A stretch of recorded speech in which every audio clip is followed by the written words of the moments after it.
Hey friends, I was browsing through the comments, as I sometimes do, and getting mightily peeved at some of the creationists holding court in there, like that never happens. And I just kept saying the same things over and over and over again.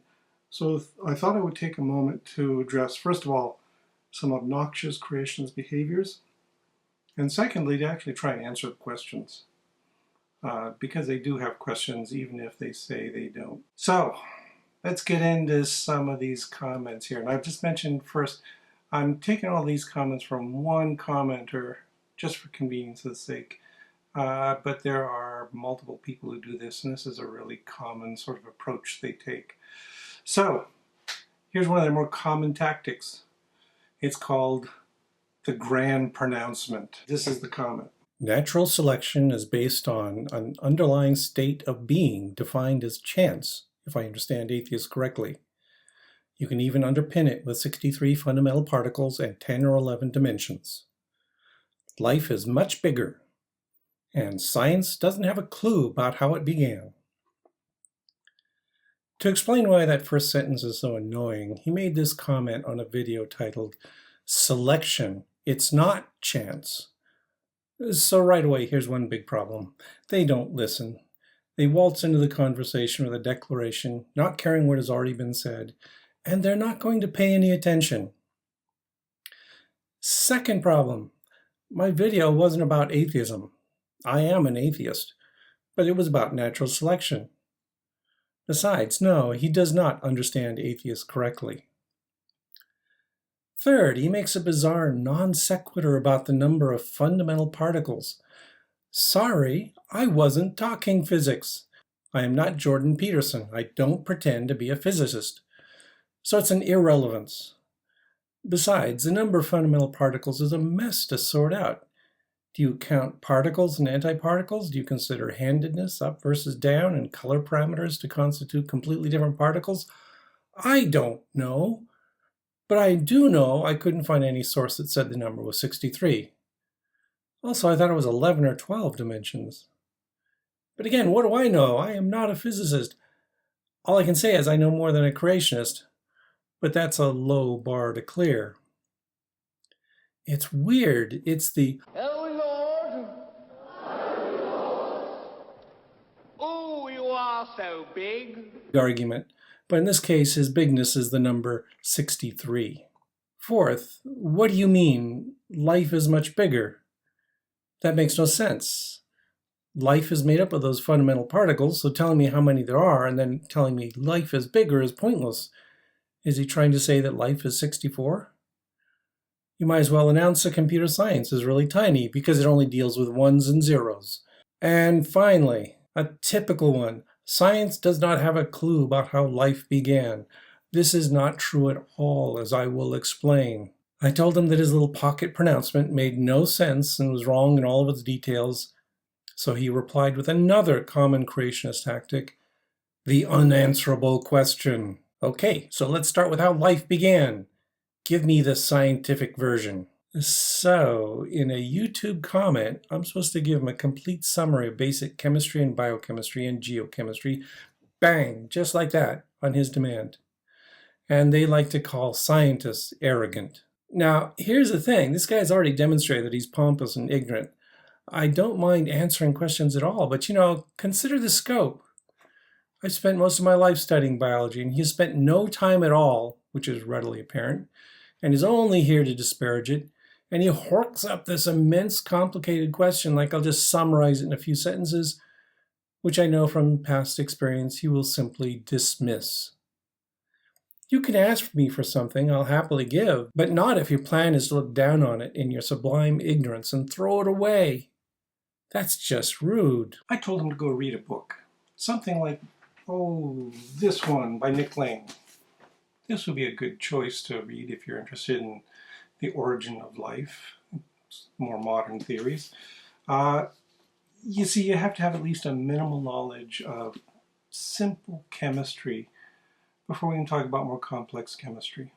And this 300-page text probably would give him an adequate overview of the basics, as well as leading him gently into some more complex, more interesting topics, more relevant, directly relevant to his question. And of course, if you're sincerely interested in the topic of the origin of life, of course you would read some of the more popular texts on the subject, right? I'm surprised you hadn't read them already. But let's put a pin in this question of how life began for a moment, okay? We'll come back to it. When I told him he needed to do a little work of his own first, he immediately fell back on another creationist stratagem. That is the gotcha question. Evolution must apply to the first living being, not populations, right? Oh, Jesus, no. That's the answer. No.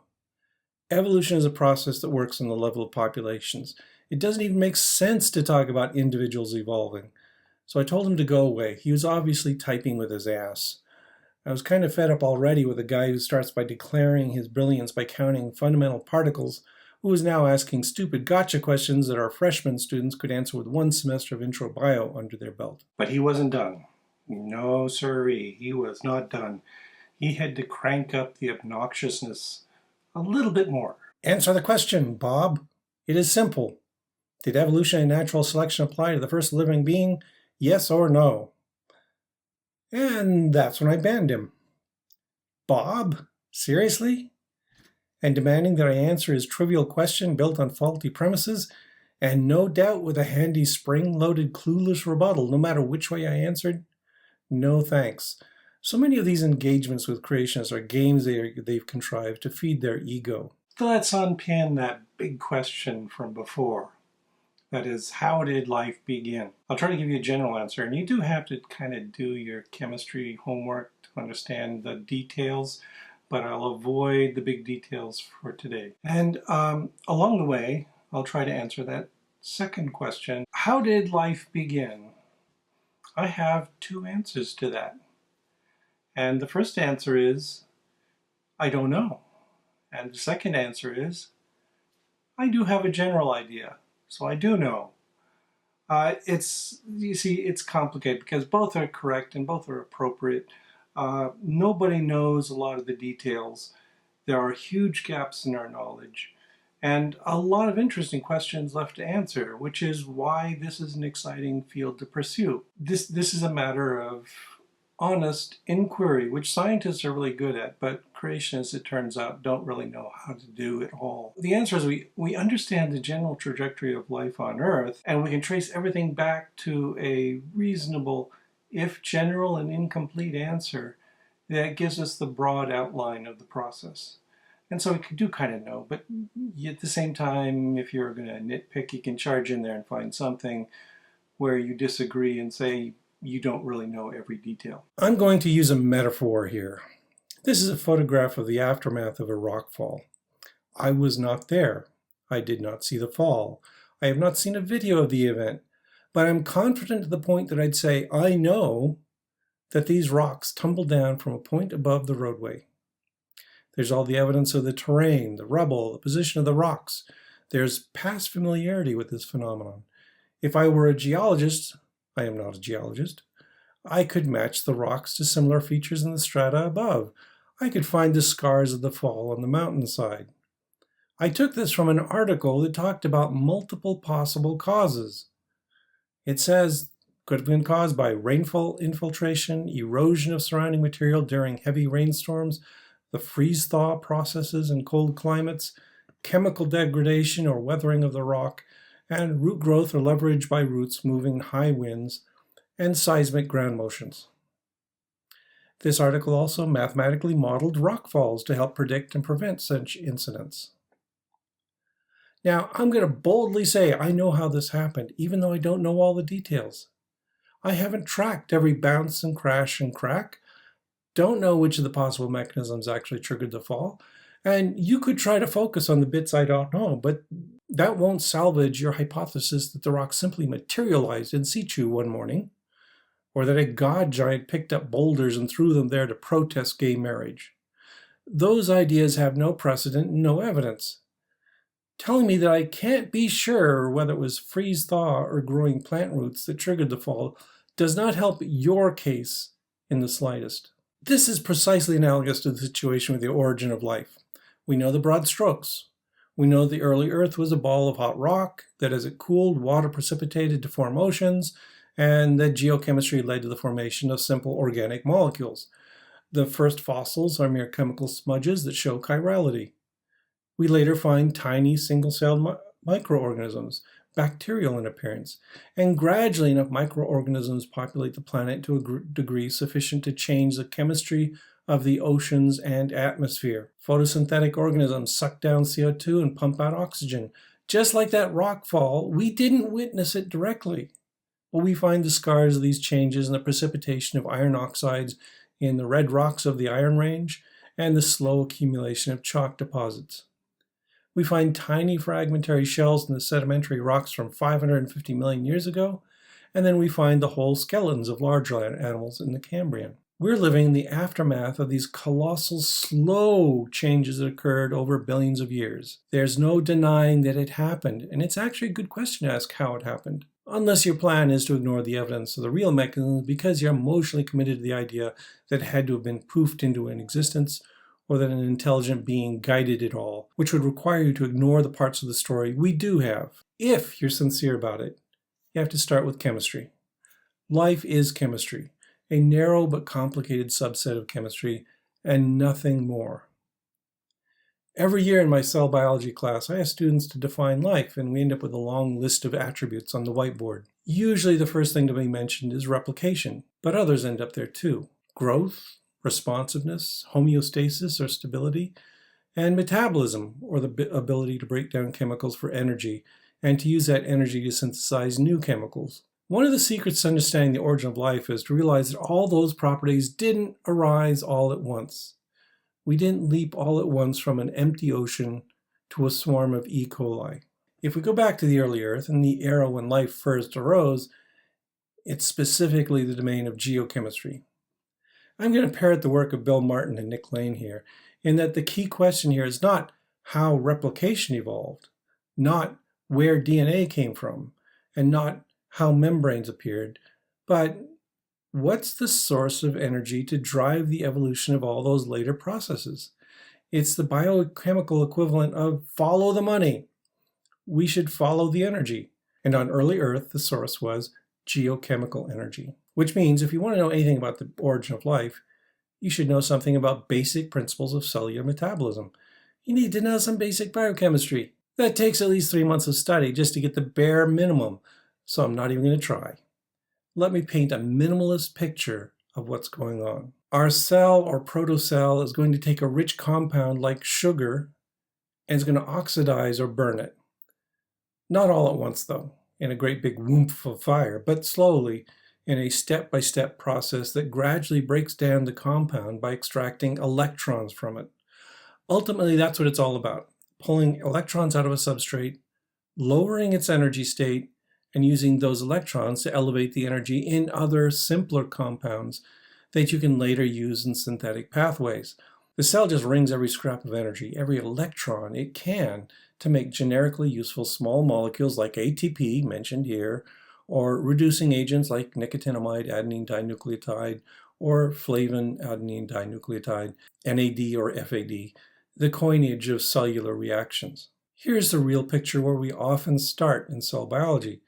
We're going to dismantle glucose step by step and plot the steady decline in the available energy of the substrate as we extract electrons from it.